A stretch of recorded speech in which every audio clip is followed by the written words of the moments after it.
Buenos días, mi equipo está conformado por Andrés Arle, Carla Sánchez y mi persona, Paolo Fiorini, y vamos a tratar sobre el trastorno de ansiedad.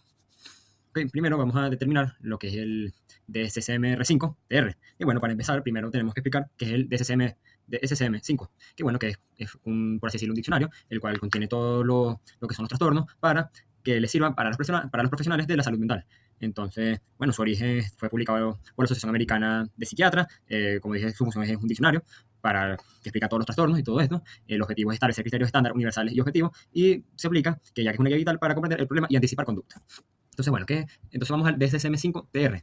Y bueno, que esto es lo mismo, un diccionario, pero está actualizado a la versión más reciente, es decir, a la de marzo del 2022, que mantiene intactos los criterios fundamentales del 2013, pero mejora la agudeza clínica. Entonces, bueno, ¿qué fue lo que más se actualizó? Bueno, la precisión en el lenguaje, que es la supresión de descripciones con tono infantil o propio de jóvenes al referirse a cuadros adultos, y los criterios de envejecimiento, que bueno, diferenciación exacta para no confundir un desgaste natural con un cuadro clínico patológico. Entonces, bueno, algunas inclusiones fueron el duelo prolongado y la diversidad y equidad. Entonces, bueno, con respecto al duelo prolongado, en versiones anteriores, el duelo severo solía diagnosticarse erróneamente como depresión general. Y lo que se incluyó fue que los criterios precisos para el dolor por pérdida que supera un año de duración y resulta incapacitante. Y con respecto al enfoque de diversidad y equidad, bueno, el contexto cultural es que, bueno, la integración de terminología susceptible y respetuosa a la cultura e historia del paciente. Y la nueva inclusión fue que ahora exige considerar el impacto estructural del entorno y el origen en cómo se expresa la ansiedad o el malestar. Bueno, otras cosas que fueron agregadas fueron las conductas de riesgo y autolesión, que, bueno, son códigos específicos para autolesión no suicida y comportamiento suicida actual. Y la importancia en la vejez es que el suicidio en adultos mayores suele ser un tema altamente sensible y frecuentemente silencioso.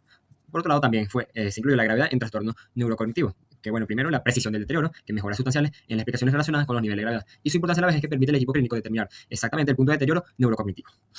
Bueno, entonces ahora vamos con la importancia para el psicólogo clínico en la vejez. Bueno, ya que incluyó funciones, la cual es la diferenciación de normalidad versus patología, la identificación de comorbilidades, el ajuste por etapa vital, la guía para el tratamiento y la comunicación interdisciplinaria. Y por otro lado también define criterios sobre cuánto tiempo es considerado normal o esperar un proceso como el duelo, evalúa qué tanto puede ser el adulto mayor valerse por sí mismo en su vida diaria y analiza cómo el cuerpo enfermo y las condiciones biológicas afectan directamente el estado mental. Entonces, bueno, ahora también en el DCCM aparece, en el código que aparece es en el 300.02 F41.1 y bueno, incluye el trastorno pánico, la agorafobia, la fobia social, la fobia específica y los trastornos de ansiedad generalizada, las cuales puede ser el miedo excesivo, la ansiedad excesiva y la alteración de la conducta asociada. Y bueno, ahora van los ejes de clasificación y diagnóstico diferencial de la ansiedad, ya que bueno, la ansiedad es el estado del alma orientado enteramente al futuro y genera aprensión cognitiva, tensión muscular y vigilancia constante. Y bueno, los criterios de exclusividad es que bueno, el exceso y persistencia y el deterioro fundamental. Hola, soy Andrés Haller y bienvenidos a nuestro video de psicopatología de la adultez y la vejez. El día de hoy estaré hablando sobre la descripción general del trastorno de la ansiedad generalizada. Entonces, bueno, comencemos. En el contexto de la psicopatología de la adultez y la vejez, el trastorno de la ansiedad generalizada consiste en un estado de alerta permanente y difusa que se refiere a una preocupación exagerada, perseverante y con una dificultad para controlarla. Y se manifiesta ante ciertas situaciones, eventualidades o incluso actividades diarias. El paciente en este caso está en tensión física constante y en inquietud motriz. Y pues la mente examina permanentemente el entorno porque percibe que siempre hay una amenaza y en consecuencia el cuerpo pues permanece en un estado de supervivencia activado, lo que resulta agotador. Las características principales del trastorno de la ansiedad generalizada conseguimos la preocupación crónica excesiva, donde el individuo vive en un constante estado de anticipación aprensiva, esperando que algo malo suceda, aunque no es una preocupación normal por problemas reales, sino que son pensamientos desproporcionados. Y bueno, después tenemos multifocalidad, donde la ansiedad no solo se limita a un solo tema, sino que en el adulto y en el anciano esta oportunidad está salta, ya sea de la salud al dinero, de la familia, a la seguridad o al desempeño, abarcando múltiples áreas del funcionamiento vital. Luego tenemos interferencia funcional, donde no se trata solo de sentirse nervioso, sino que es un proceso que consume una enorme cantidad de energía vital, mental y tiempo. Este interfiere con la capacidad de la persona para tomar decisiones, concentrarse o incluso disfrutar de su etapa de vida. Luego tenemos la cronicidad, que para la psicopatología clínica el trastorno de la ansiedad generalizada no es solamente una reacción momentánea al estrés, sino que es un patrón establecido, persistente en el tiempo, que requiere de mínimo 6 meses y se convierte o se transforma en una forma habitual en la que el paciente procesa su realidad. Y bueno, finalmente la pérdida de la capacidad de relajación y una interpretación del futuro como algo inherentemente amenazante y que mantiene el sistema nervioso de la persona siempre en un estado de agotamiento continuo. En un ejemplo del trastorno de la ansiedad generalizada en la vejez tenemos el caso de Elena, que es una señora de 72 años y está jubilada. En Elena, ella recibe una factura de luz ligeramente más alta de lo normal y bueno, en lugar de planificar el pago, ella pasa 3 días sin dormir pensando que se quedará sin ahorros y que terminará en la indigencia, o sea que nadie podrá ayudarle y bueno, la ansiedad de su angustia es totalmente desproporcionada.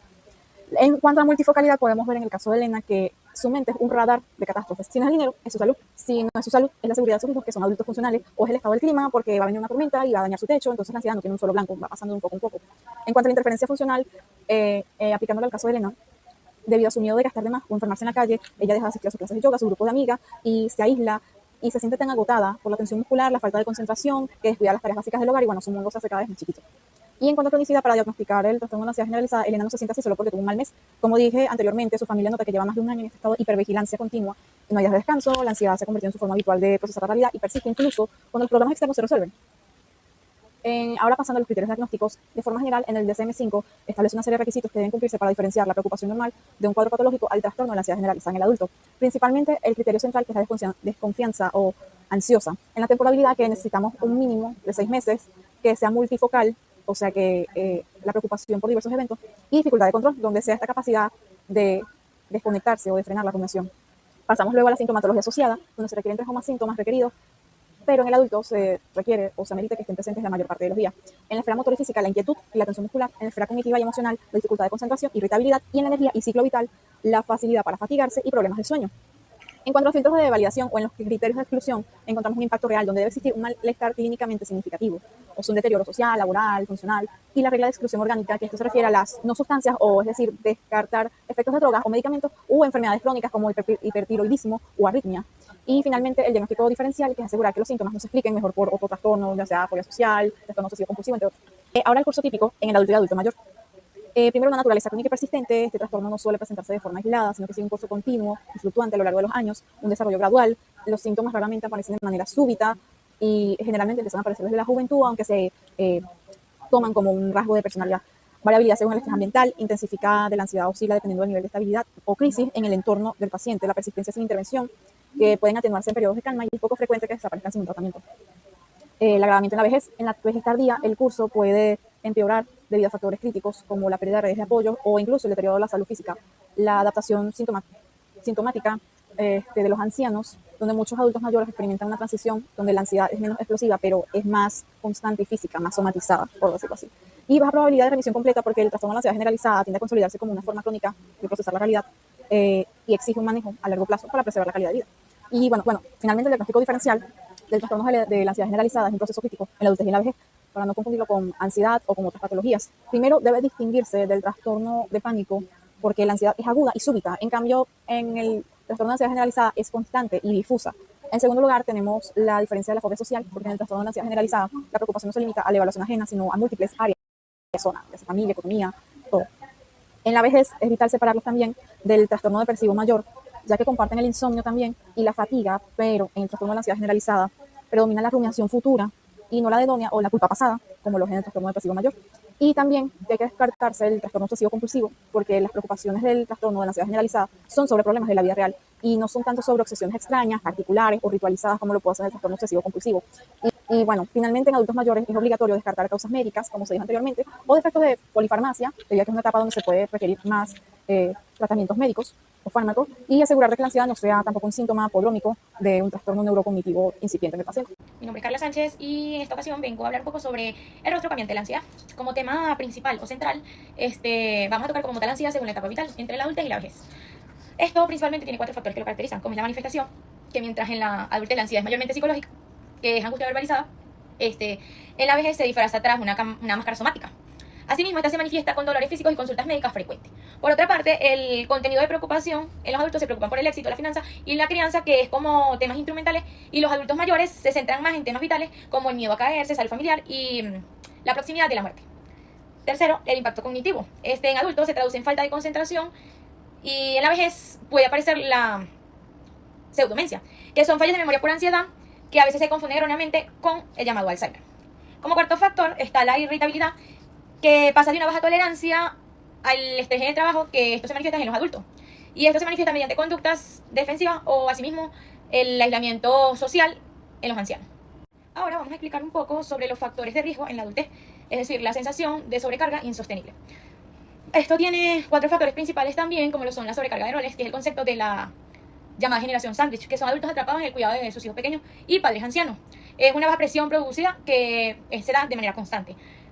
Como factor 2, la inestabilidad socioeconómica, que es la precariedad laboral y la crisis financiera, que disparan ciclos de ruminación, es decir, a darle vuelta a los mismos problemas durante varios tiempos. Como tercer factor, eventos vitales, que son divorcios, cambios de residencia o diagnósticos médicos que actúan como disparadores agudos que desestabilizan la estructura de vida de la persona. Como cuarto factor, la vulnerabilidad temperamental, que son personas con alto nivel de neurotismo que tienen mayor dificultad biológica para adaptarse a las exigencias que exige el entorno donde se van a encontrar. Por otra parte, los factores de riesgo en la vejez, que es la percepción del entorno como una amenaza por falta de recursos de defensa, tiene 5 factores también muy interesantes, como son el deterioro físico y la polifarmacia, que el uso múltiple de medicamentos como corticoides, la pérdida de la red social, que es como el duelo por amigos y pareja, la pérdida de la autonomía, que es el terror de el dolor incapacitante a las caídas o la dependencia de terceras personas, la jubilación no planificada, que es la pérdida de la estructura diaria. Esto genera una crisis de identidad. Y los cimientos transversales, que es como se debe considerar siempre el género, la genética y asimismo la crianza. El tema central aquí será los trastornos que acompañan a la ansiedad y agravan el pronóstico. En la adultez, el trastorno que más acompaña esta etapa es la depresión, por el consumo de alcohol y el impacto físico derivado del estrés laboral. También disminuye drásticamente la eficacia de los tratamientos médicos habituales. También prevalece el riesgo al suicidio, ya que hay un elevado riesgo de ideación suicida, específicamente en adultos mayores que se sienten abrumados por la combinación tanto de ansiedad como enfermedades físicas. Y en esta etapa de vida también suelen ocurrir mucho los dolores crónicos y los deterioros del cuerpo, tanto como las enfermedades cardíacas. El uso del DSM-5 en la vejez va más allá de clasificar, sino que es una herramienta que ofrece elementos para que la atención en esta etapa sea justo y se evidencie en justicia clínica y en ética profesional. Al aplicar perspicacia en las evaluaciones del psicólogo, reconoce las manifestaciones como expresiones propias a la edad e identifica las necesidades reales, diferenciando con rigor entre la biología, los efectos farmacológicos o incluso una psicopatología. Este manual técnico, que unifica el lenguaje entre especialistas, garantiza que la atención interdisciplinaria sea coherente, honesta, transparente, lógica y digna, por supuesto. Ofrece también un camino hacia las intervenciones basadas en evidencia que reconocen y respetan la individualidad del adulto mayor, en especial en esta etapa ciclo de la vejez. Y finalmente, consideramos como grupo que esta herramienta sirve de guía y de brújula para garantizar la protección de la funcionalidad y de la esperanza, haciendo que el diagnóstico sea el inicio de una vejez digna, de calidad y con sentido. Eso fue todo por hoy. Muchas gracias por su atención.